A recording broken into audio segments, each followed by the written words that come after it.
Bem-vindos.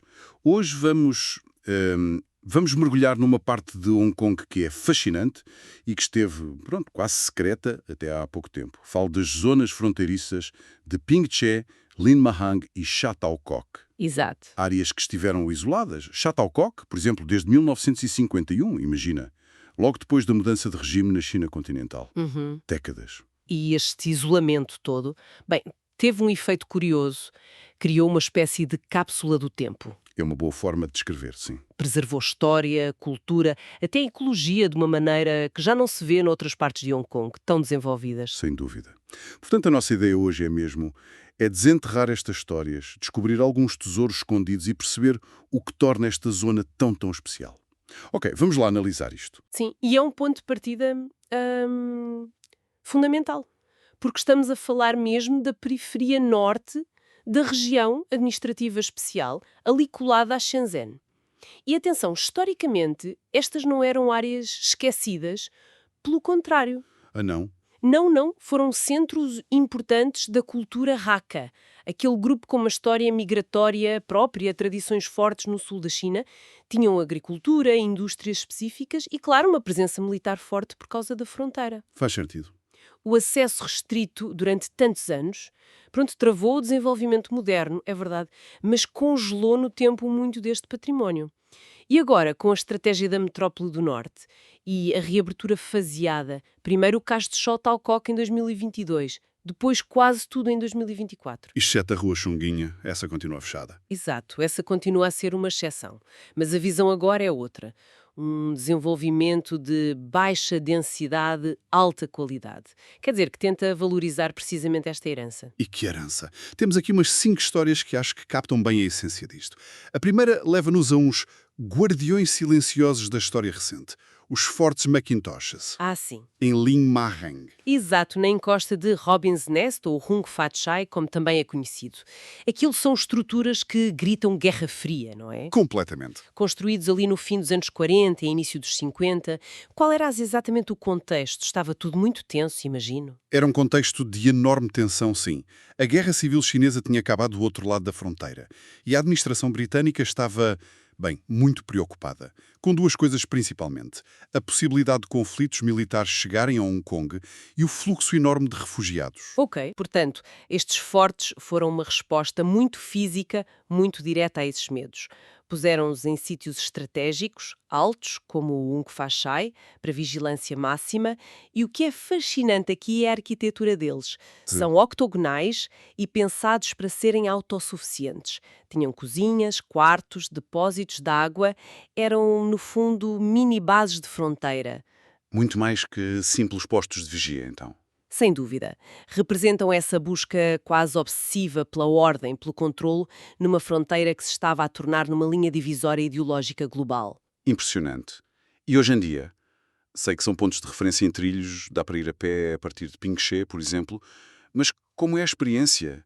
Ainda sente esse peso? Sente-se, mas de forma diferente. Fisicamente não se pode entrar, atenção. Os portões estão trancados, as paredes pintadas de verde camuflado e ainda há alguma presença policial por ali. Ok. Mas o impacto visual é forte. Estão ali, na paisagem.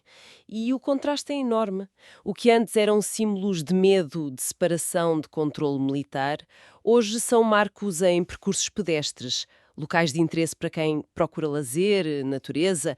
É uma transformação simbólica incrível. É quase como se a natureza e o tempo tivessem desarmado as estruturas. É interessante como a percepção de um lugar muda tanto. Exatamente. De barreira a ponto de descoberta. Precisamente. E essa transição mostra bem a mudança na própria natureza da fronteira, de uma linha rígida, potencialmente perigosa, para um espaço que agora convida à exploração, a aprender sobre o passado geopolítico. É um testemunho físico da história, agora reapropriado de forma pacífica. Falando em descobertas inesperadas, a nossa segunda história leva-nos literalmente para debaixo da terra. Aqui é que fica mesmo interessante. A mina de chumbo de Lin Mahang. Minas em Hong Kong. Não é a primeira coisa que vem à cabeça. Pois não, mas esta mina teve um passado industrial relevante, ativa nos anos 30, principalmente. Extraíam chumbo, zinco, piritite, mas a história dela vai muito para além disso. Durante a Segunda Guerra Mundial, foi ocupada pelos japoneses. Era uma fonte de recursos valiosa para eles. Imagino. Só que, e isto talvez seja menos conhecido, houve resistência local. Há relatos de habitantes e guerrilhas que lutaram mesmo para retomar o controle da mina.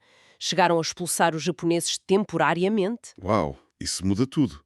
Não é só uma mina abandonada. Não é, não. Acrescenta uma camada de heroísmo local à história do sítio. É fascinante. E por que é que fechou, então? Se era tão importante? Foi uma conjugação de fatores ali no final dos anos 50. O preço do chumbo caiu nos mercados internacionais, tornou-se menos rentável. Depois houve problemas com desastres naturais, tufões que estragaram infraestruturas e também alguns conflitos laborais, greves. Pronto, tornou-se inviável continuar. E depois do fim da atividade humana, aconteceu algo incrível, não foi? A natureza reclamou o espaço. De forma espetacular, as galerias abandonadas criaram um ambiente perfeito, escuro, úmido, temperatura estável para morcegos. Morcegos? Sim, imensos. Tornou-se um dos santuários de morcegos mais importantes de Hong Kong. Abrigam umas 10 espécies diferentes. A importância ecológica é tanta que, em 1994, a área foi classificada como Sítio de Interesse Científico Especial, um SSI. Que reviravolta. E agora querem reabrir ao público. Mas isso não é arriscado para os morcegos. E é um desafio enorme, claro. A reabertura prevista para o final de 2024, como museu ao ar livre, é um projeto muito cuidadoso.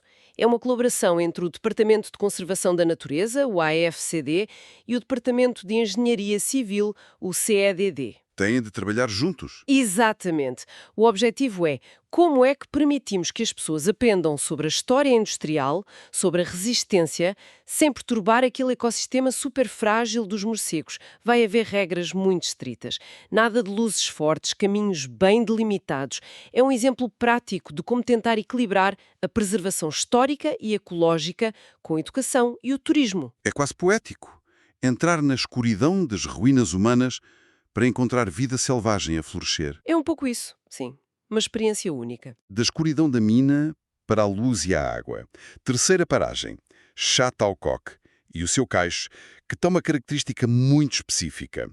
É o mais longo de Hong Kong, 280 metros. Por que é tão comprido? Parece excessivo. A razão é puramente geográfica.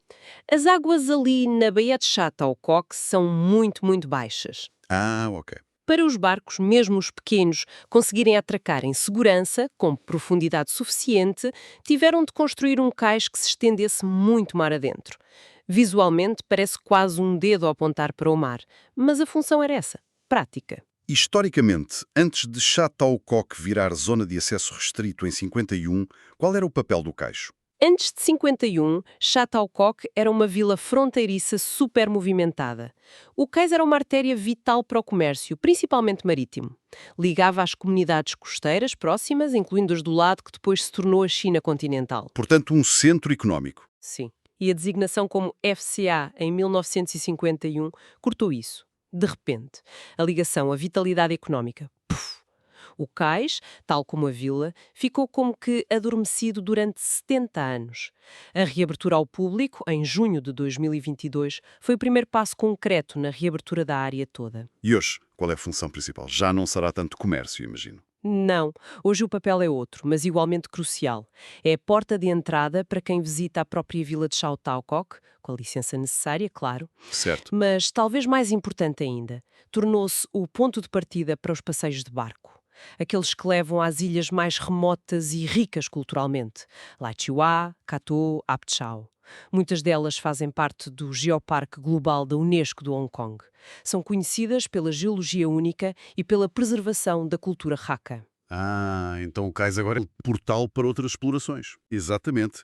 Um trampolim para a exploração cultural e natural. E é curioso, para chegar lá, a Sha Tau Kok e ao cais é obrigatório usar transportes públicos.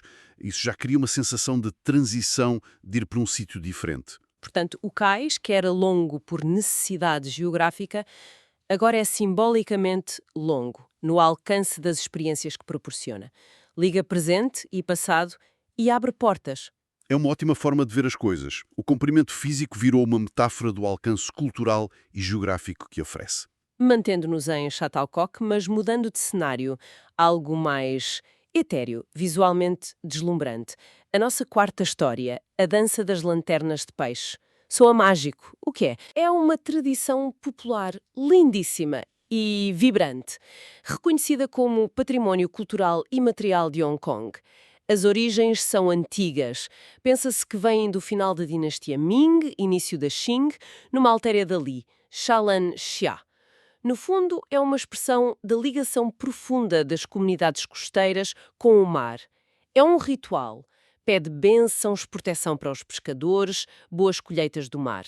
E como é que se manifesta? A performance é muito visual. Acontece à noite, tradicionalmente são homens que manipulam umas lanternas enormes, iluminadas, feitas à mão, em forma de vários peixes, e movem-se em coreografias a simular o movimento dos peixes na água. Criam um espetáculo de luz e movimento. Deve ser incrível de ver e quando é que se pode assistir? Tradicionalmente, em ocasiões especiais, festivais importantes, como o da deusa Tin Hau, que é protetora dos marinheiros, ou em cerimónias de culto aos antepassados. Mas o mais fascinante, talvez, é que esta tradição não respeita a fronteira moderna. Existe dos dois lados. A sério? Sim, tanto em Chatalcoq, do lado de Hong Kong, como na área de Antian, em Shenzhen. É um testemunho vivo da unidade cultural que existia antes da fronteira se tornar uma divisão política tão rígida em 51. Isto é muito importante. Mostra como a cultura pode ser resiliente, atravessar barreiras físicas, mesmo com a rua Chongqing ali a dividir a vila, que continua restrita. Tradições como esta mantêm a ligação. Para quem visita, há forma de saber mais sobre isto. Sim, a Casa das Histórias de Chatalcoq, lá na vila, tem informação sobre esta e outras tradições locais. E há aqui um potencial interessante para o futuro, sabes? Como Chatalcoq agora está aberta até às 9 da noite, mais tarde que muitas outras áreas rurais. Abre portas para atividades noturnas. Exatamente. Abre a possibilidade de organizar performances desta dança para os visitantes. Seria uma experiência cultural única, muito atmosférica. Uhum. E ligando isto a um contexto mais amplo, a dança das lanternas de peixe lembra-nos que as identidades culturais muitas vezes transcendem as fronteiras políticas. Mantém viva uma herança partilhada, a memória de um tempo em que a interação ali era muito mais fluida. A nossa quinta e última história regressa a Lin Marang, mas desta vez para olhar para estruturas que representam raízes ainda mais profundas. O salão ancestral do clã Ip. Que importância tem este edifício? É um edifício histórico, vem do século XVIII e é basicamente o coração social e espiritual do clã Hakka Ip, que hoje é o clã predominante na aldeia de Lin Maheng. Estes salões são fundamentais na cultura tradicional chinesa, especialmente no sul. Servem para o culto aos antepassados, para reuniões importantes do clã, celebrações. Funcionam como um símbolo da coesão, da identidade da linhagem. Mas Lin Maheng nem sempre foi só do clã Ip, pois não? Não, de todo. Originalmente era uma aldeia com vários clãs. Os Kuun, os Lao, Tsangs, Chiung, Sin, além dos Ips, coexistiam. Mas ao longo do tempo, por vários fatores, migrações, pressões económicas, talvez o próprio isolamento da zona de acesso restrito, a demografia mudou. As pessoas foram saindo. Sim, muitos clãs diminuíram ou saíram mesmo e os Ibs tornaram-se maioritários. O que é notável é que, apesar de décadas de isolamento dentro da FCA, as tradições ligadas ao salão ancestral mantiveram-se vivas. Os rituais nos festivais, o papel nos funerais, nos casamentos, tudo isso persistiu. Isso é interessante porque contrasta com outras aldeias em Hong Kong, onde a revitalização parece depender muito de ajuda externa, de universidades, ONGs. Penso em Muit Slam, Koptong. Exato. Aqui em Lin Mahang, parece que a preservação foi mais orgânica. Interna, exatamente essa a palavra. Enquanto noutros sítios vemos esforços de revitalização de fora para dentro, em Lin Mahang o isolamento parece ter ajudado uma preservação de dentro para fora, sustentada pela própria estrutura do clã, pela continuidade das práticas no salão. Funciona quase como um fóssil vivo da organização social tradicional Hakka e do sul da China.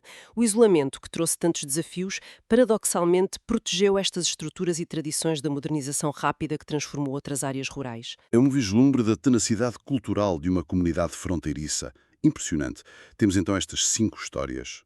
Os fortes militares que viraram marcos de lazer, A mina que resistiu à guerra e virou santuário ecológico, o cais longo que agora lança viagens culturais, a dança luminosa que ignora fronteiras e o salão ancestral que manteve a tradição viva no isolamento. Junta-se pintou um quadro muito rico, muito complexo desta zona. Então, o que é que isto tudo significa para a nossa compreensão de Hong Kong? Desafia a visão normal, não é? Desafia completamente. Significa que a narrativa de Hong Kong é muito mais variada do que a imagem dominante da metrópole financeira. Estas histórias da fronteira revelam uma profundidade histórica, cultural e uma resiliência que muitas vezes esquecemos. Mostram como o isolamento, neste caso, teve um efeito de resiliência inversa. Resiliência inversa. Gosto disso. Sim, porque preservou aspectos culturais e ecológicos que se teriam perdido com o desenvolvimento desenfreado. E, simbolicamente, a fronteira está a mudar. Deixa de ser vista só como separação e controlo para ser entendida também como um espaço de conexão com o passado, com a natureza e com uma identidade de Hong Kong mais completa, mais diversa. Muito bem. E para quem estiver a pensar ir lá espreitar, vamos relembrar os aspectos práticos. É preciso uma licença de acesso restrito para Xiao Tao Kok e Lin Mahang. Como é que isso faz? Para visitantes individuais, o pedido é online, na plataforma da Polícia de Hong Kong. E atenção, tem de ser pedido com pelo menos 2 dias úteis de antecedência. Ok, planear com tempo. Qualificados para turistas internacionais, o que é bom. E outro ponto crucial. O acesso à zona central de Sha Tao Kok, a vila e o cais, só pode ser feito de transportes públicos designados, autocarro 78K ou 277A, ou minibuses 55K. Carros privados não entram. E há ali metrocitantes, para não se sobrecarregar a zona. As cotas específicas que havia antes foram abolidas, mas existe agora um limite diário geral, para garantir que a experiência continua boa e que não há pressão excessiva. Atualmente são cerca de 3.000 pessoas por dia. Ok. E a zona está aberta das 7 da manhã às 9 da noite. Dá uma janela de visita bastante alargada. Esta gestão do acesso toca num ponto fundamental. O equilíbrio entre abrir estas áreas e proteger o que elas têm de único, não é? Especialmente com a pressão do desenvolvimento da metrópole do Norte ali mesmo ao lado. Sem dúvida. Esse é o grande desafio daqui para a frente. Como é que se desenvolve de forma sustentável, honrando aquele espírito de baixa densidade, alta qualidade? O exemplo da mina de Lin Marang, com as regras para proteger os morcegos SSI, é um pequeno exemplo disso mesmo. É um microcosmo do desafio. Precisamente, é preciso garantir que o turismo e o desenvolvimento não destroem aquilo que torna estas zonas especiais. O património, a ecologia, a atmosfera. Aquela filosofia chinesa de que águas límpidas e montanhas verdejantes são bens inestimáveis. Parece um bom guia aqui. Talvez seja precisa uma entidade de gestão própria, focada na conservação e desenvolvimento sustentável desta área fronteiriça, para garantir que este equilíbrio delicado se mantém a longo prazo. Isto levanta uma questão importante sobre como gerimos a herança no limiar do desenvolvimento. Fica essa questão importante a pairar, sim. E talvez uma reflexão final para quem nos ouve. De que forma é que esta redescoberta destas cápsulas do tempo, preservadas por circunstâncias históricas tão particulares, pode inspirar a maneira como olhamos para a preservação do passado e a construção do futuro noutros sítios, noutros contextos, talvez mais pressionados? A Tao Kok são mais do que pontos turísticos. São testemunhos da complexidade da história, da resiliência cultural, da capacidade de regeneração da natureza. Representam uma oportunidade para Hong Kong aprofundar a ligação com a sua própria diversidade e caminhar para uma maior consciência ecológica e cultural. Mas isso exige um compromisso sério, Contínuo. com respeito pela história, pela ecologia, para que o legado seja transmitido de forma autêntica, sustentável e não se perca agora no processo de abertura e desenvolvimento. É uma herança muito valiosa, que merece ser cuidada com todo o carinho.